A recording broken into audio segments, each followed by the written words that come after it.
menjelaskan isi materi dari bab 7, yaitu Pancasila sebagai dasar nilai pengembangan ilmu. Hakikat ilmu pengetahuan yang pertama yaitu pengertian dari ilmu pengetahuan dan teknologi. Ilmu berasal dari bahasa Arab yaitu alimah yang artinya pengetahuan. Secara umum, pengetahuan merupakan hasil usaha manusia untuk mengetahui berbagai hal yang ia temukan. Perbedaan ilmu dan pengetahuan terlihat dari sifat sistematisnya dan cara memperolehnya. Menurut Suwaidi, pengetahuan dan ilmu bersinonim arti, sedangkan dalam arti material memiliki perbedaan. Artinya, setiap ilmu merupakan pengetahuan, namun belum tentu setiap pengetahuan itu adalah ilmu. Yang kedua, perkembangan ilmu pengetahuan dan teknologi. Manusia menemukan iptek karena jalan pikirannya yang rasional. Perkembangan ini dimulai dari zaman yang pertama, zaman pra-Yunani kuno, disebut juga zaman batu.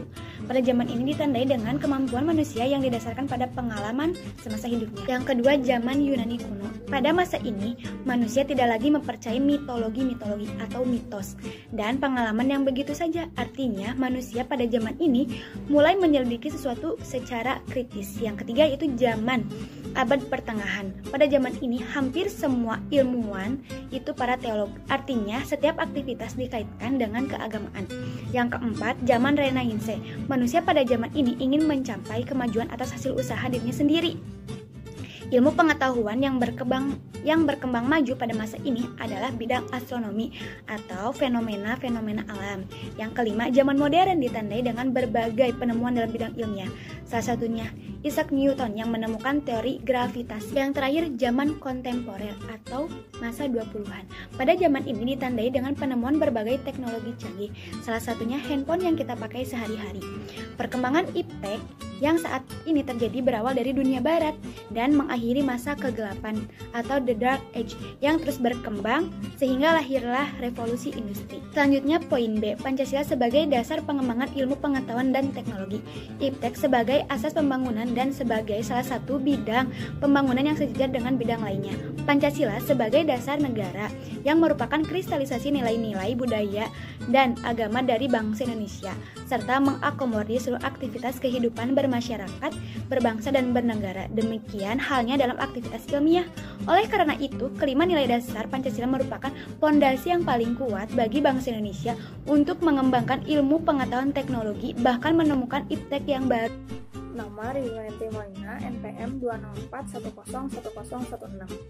C. Urgensi kedudukan Pancasila sebagai dasar pengembangan iptek. Ada beberapa poin. Ada 3 poin. Yang pertama, urgensi Pancasila sebagai dasar nilai pengembangan ilmu. Menurut Suragio, ada 3 faktor sebagai indikator bahwa ilmu pengetahuan itu bebas nilai, yaitu A. Ilmu harus bebas dari pengandaian-pengandaian. B. Perlunya kebebasan usaha ilmiah agar otonomi itu ilmu pengetahuan terjamin. C. Penelitian ilmiah tidak luput dari pertimbangan etis. Menurut sastra prateja, kedudukan Pancasila sebagai landasan kebijakan akan pengembangan iptek diantaranya adalah A. Pengembangan ilmu pengetahuan harus menghormati keyakinan religius masyarakat. B. Ilmu pengetahuan ditunjukkan bagi pengembangan kemanusiaan. C. Iptek merupakan unsur yang menghomogenisasikan budaya. D. Prinsip demokrasi akan menuntut bahwa penguasaan iptek harus merata. E. Kesenjangan dalam penguasaan iptek harus dipersempit. Poin yang kedua, alasan diperlukannya Pancasila sebagai dasar nilai pengembangan ilmu. Pentingnya Pancasila sebagai dasar pengembangan ilmu dapat ditelusuri ke dalam hal-hal sebagai berikut. A. Pluralitas nilai. B. Dampak negatif yang ditimbulkan. C. Pengembangan iptek. D. Pengembangan ilmu pengetahuan dan teknologi. E. Gaya hidup global. Dan poin terakhir, dinamika dan tantangan Pancasila sebagai landasar pengembangan iptek.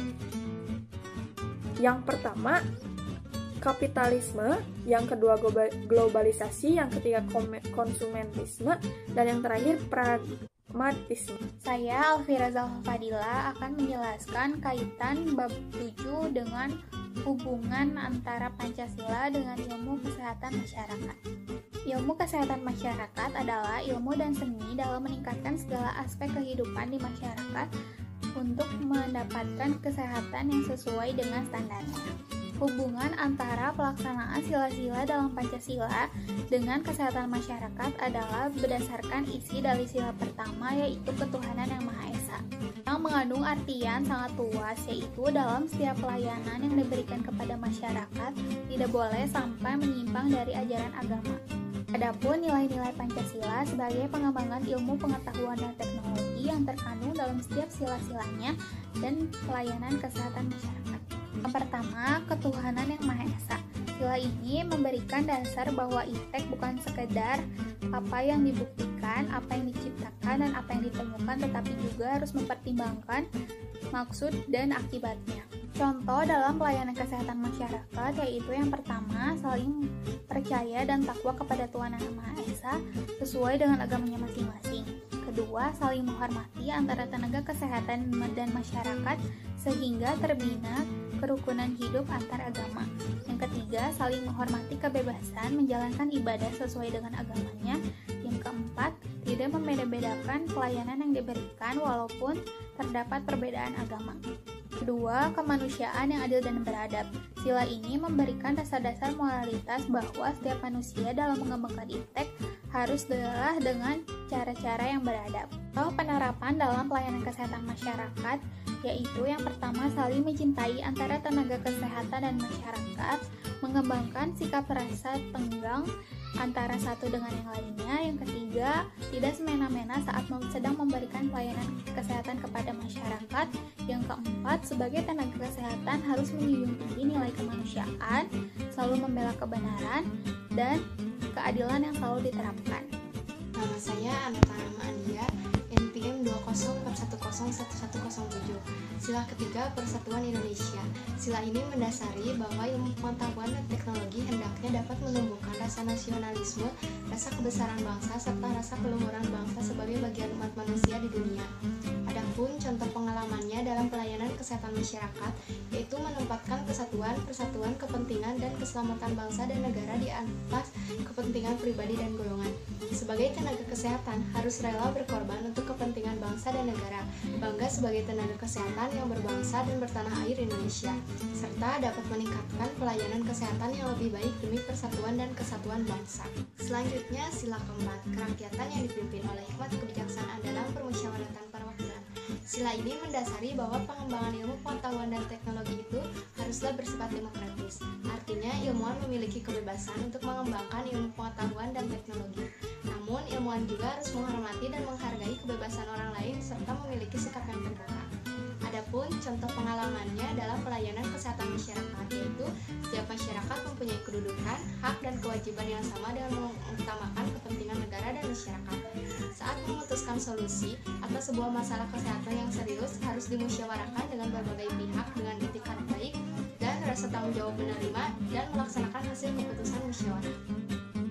Dan yang terakhir yaitu sila kelima, keadilan sosial bagi seluruh rakyat Indonesia. Sila ini sebagai dasar dalam pengembangan ilmu pengetahuan dan teknologi dalam menjaga keseimbangan keadilan dalam kehidupan kemanusiaan, yaitu keseimbangan keadilan dalam hubungannya dengan dirinya sendiri dan manusia dengan Tuhannya, serta antara manusia dengan manusia lain, manusia dengan masyarakat, bangsa dan negara, serta manusia dengan alam lingkungannya. Adapun contoh pengalamannya dalam pelayanan kesehatan masyarakat, yaitu sebagai tenaga kesehatan tidak melakukan perbuatan yang merugikan kepentingan umum, harus bersikap adil dalam memberikan pelayanan dan selalu menghormati atas hak-hak orang lain, serta bekerja keras untuk hasil yang terbaik dalam bersama-sama berusaha mewujudkan kemajuan kesehatan nasional untuk Indonesia. Halo, nama saya Raka Aditya Pertama, NPM 204-101-144. Kesan selama pembelajaran mata kuliah Pancasila bersama Bapak Adi. Yang pertama, dari kami biasanya pendidikan Pancasila itu serius dan tegas. Ternyata Pak Adi sangat friendly, baik kepada kita dan dapat mencairkan suasana saat jam-jam terakhir Pancasila. Evaluasinya dari kami, semoga kedepannya Bapak bisa lebih baik lagi dalam hal apapun, dan apabila memberikan tugas, walaupun sudah ada buku dan memang itu bagus kita bisa membaca buku tersebut, tapi semoga kedepannya dengan tugas-tugas tersebut kita bisa menambah cakupan dari pemahaman tugas tersebut. Nah, mungkin kesannya pada Bapak sangat baik sekali pada kami, dan semoga sukses selalu untuk Bapak. Terima kasih.